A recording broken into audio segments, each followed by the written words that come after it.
It's been hyped as one of the biggest changes to enter our trade since first moving to engine-powered taxis. Does it live up to the hype though? And more importantly, does it function to the driver's needs?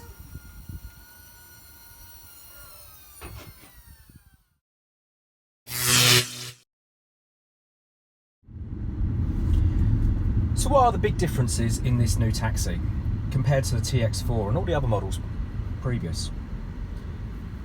I mean, obviously the looks, it's fantastic.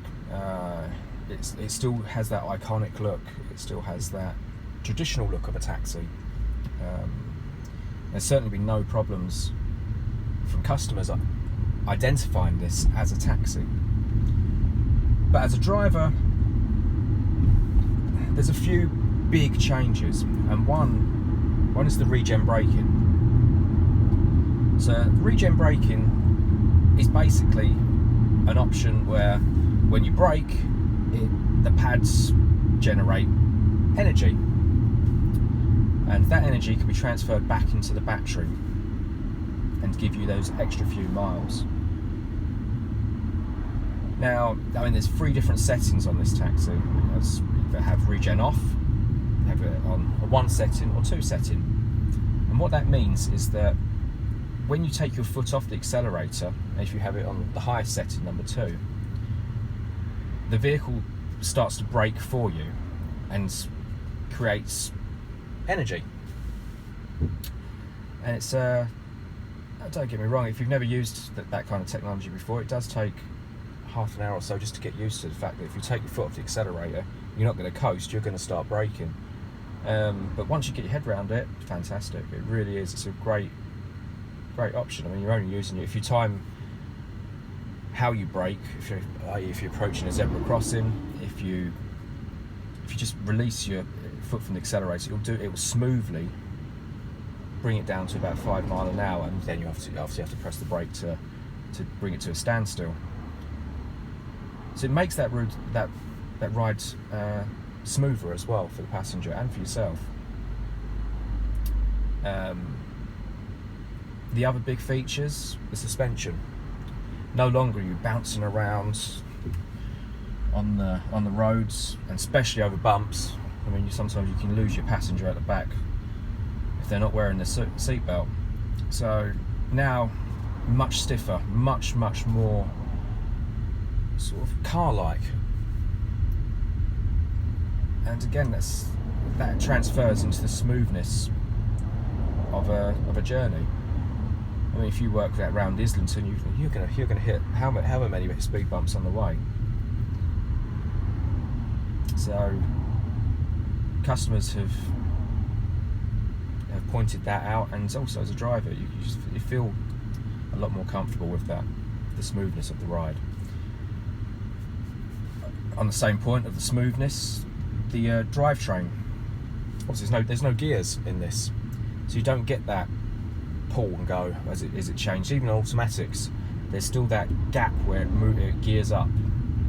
That's just gone. That's just, you put your foot down, and this is nippy. I'll be honest with you, in any mode, electric or petrol, it's nippy. It's very quick. I mean, you obviously use more energy up the quicker you go, the quicker you accelerate, but this is a lot quicker. I mean, trust me, I'm not someone that's driven Lamborghinis or anything like that. So I'm not even going to say it's anywhere near that level, but what this does as a taxi is absolutely different class to what has been on the market before.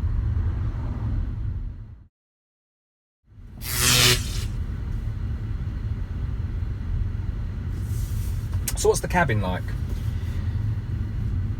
It's good. It's good. When you look at it from the outside, you think it's going to be massive inside. I'll be honest. You feel like there should be extra room. That should feel quite open, like what does Mercedes feel like? However, you are quite not pinned in. That's not the right word. It's very ergonomic in terms of how it's set out. I mean, gone is the armrest. I used to love the armrest. I still do in the TX4. Sit there, and cruise along. But you've got this rest here. It's a little bit lower, so if you're a little bit shorter, it's got a slight lean going on. But comfort-wise, the seat's fantastic. There's many different options. You can change lumbar, forward, back, up, down, forward with the seat back will obviously go back and forward as usual. It's heated. It's a heated seat, so in the winter it's supposed to save on fuel, because all you need to do is, when you're empty, is heat up your seat in the first thing in the morning. Don't have to heat the whole taxi. And on the same subject of heating, there is the option now to heat the front and back climates. I mean, in the TX4 you had the hairdryer in the back and blistering hot in the front, but now it's much more technical and what you'd expect in a top of the range car. And I think that's the big thing in this, is that it brings a lot of the technology you see in everyday cars into the taxi trade.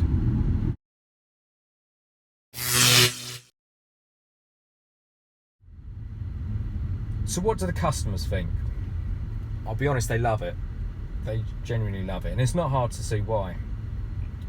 I mean, to look at it, it's modern, and I probably shouldn't be saying this, it looks like a Bentley, and it is a Volvo. Let's be honest, it's a high spec car compared to the last model we've been pushing around. So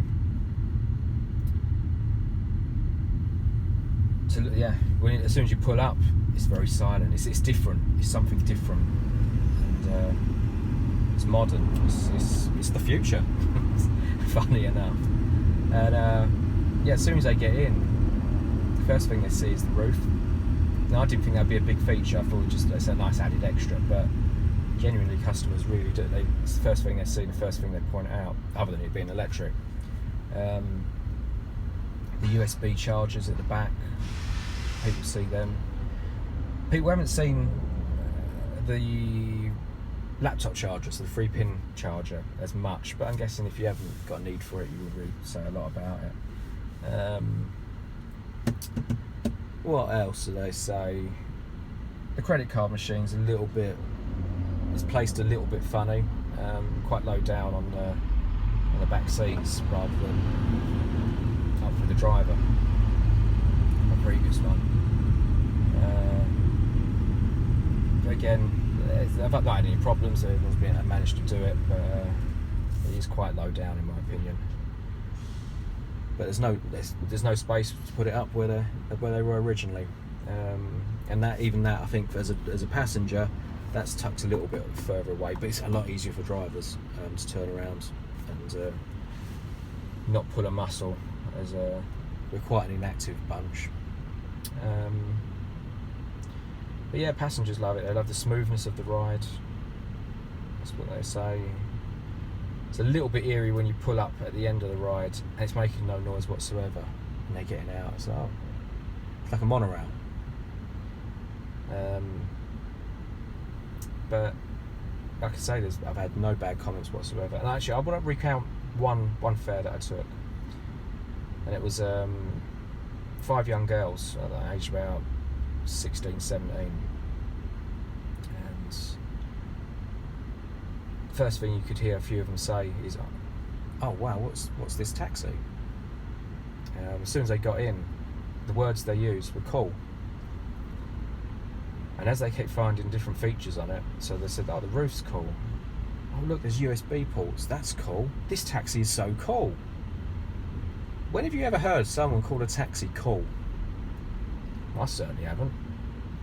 You might get your cool taxi driver, but you certainly don't get a cool taxi. So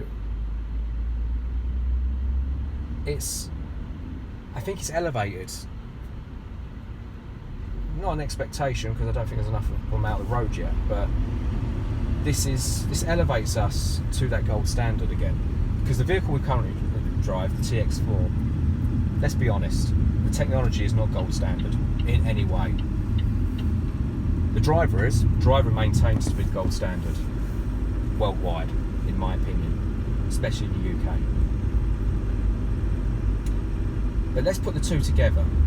Let's be under no illusions that as a taxi driver there is a lot more competition from private hire, and to maintain that gold standard we've probably got to do more. Let's be honest, we've got to do more. I mean, we're taking credit cards.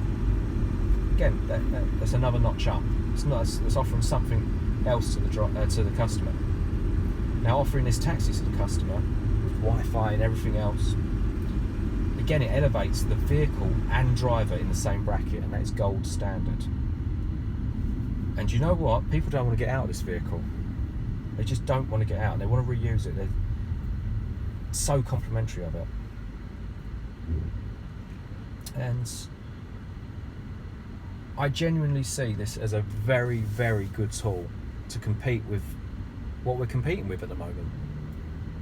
We're not cheap. We're never going to be Uber cheap or any other minicab firm cheap, because it's not viable. We know that. And without getting into the politics of it all, they know that. They know that the prices they're offered are not long term. So let's see what we've got now, and whether we can offer a viable gold standard service at a fantastic price. And I think we can now. I really do think we can. Now, obviously, the elephant in the room in all of this is the price, and we'll get onto that later. But from a customer service point of view, this is a fantastic tool.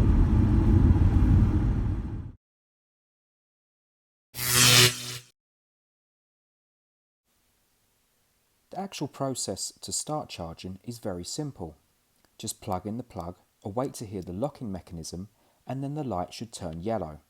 Once charging starts, the light flashes green. When you're done, press unlock on your key fob and take out the plug. There are several different ways you can charge, which include fast and rapid chargers. Fast chargers are fine if you're doing a bit of shopping, but if you're working and just wanting to take a short break on your shift, rapid chargers are an absolute must. However, this is where the problem starts. There simply isn't enough rapid chargers in London, and I found 2 of these out of order when I went to refuel on electricity. If drivers are to invest in this vehicle, the charging network must be tip-top. Overall, with a charge before my shift and then one during, brought sizable fuel savings.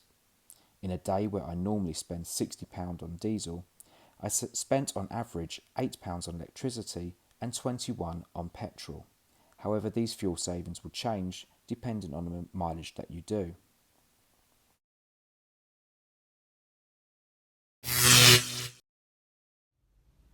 So I guess it's time to sum up my feelings of this taxi. I've had it for a week now, and the vehicle itself is fantastic. There's absolutely no doubt about that. It's an upgrade from the TX4 and Vitos. This really does bring the taxi trade into modern times, if you like. It's got so many features, so many cost-saving features. I mean, I've saved probably £100, £120, roughly around that amount in a working week. So I guess it then comes down to business. Is a bigger outlay at the start worth a longer savings? And for me it is. I mean, I'm going to be a taxi driver for at least another 15 years.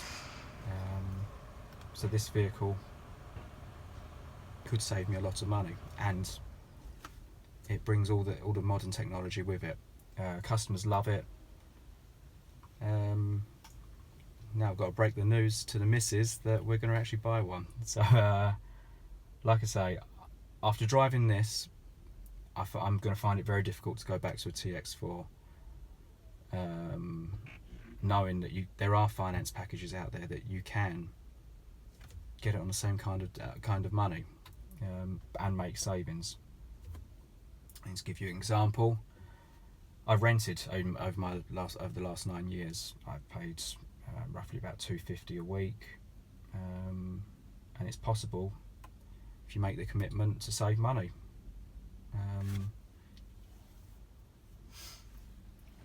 Many people will say it's unknown technology. It is and it isn't. There's still a big name behind it. Volvo are no slouches when it comes to technology. So for some drivers, this will be viable. If you want to be in this trade for the next 15 years, it should certainly. I'd recommend having a test drive and see it for yourself. The scenarios are different for each taxi driver. If you're 60 years old and you don't know whether you're going to be retiring in 5 years, then probably no, this isn't for you. Unless you're doing long mileage, lots of mileage. You could other drivers could argue, wait for what's to come on the market with Nissan and Metro Cab, but they're going to be very different drives as well if they released. So lots to think about for drivers. Like I say, I would recommend having a 48-hour test drive in one of these vehicles and get your own opinion. Like I say, after a week, I'm pretty much sold. The only downside to it is the charge points, charging networks, but that's not to do with the vehicle. If enough of these electric vehicles are sold, then the electric points will materialise. I've got no doubt about that. So, yeah, to summarise, fantastic cab, a gold standard cab for a gold standard trade. It's going to win back custom. So like I say, have a test drive, see it for yourself, and you never know, you might be driving one sooner than you thought.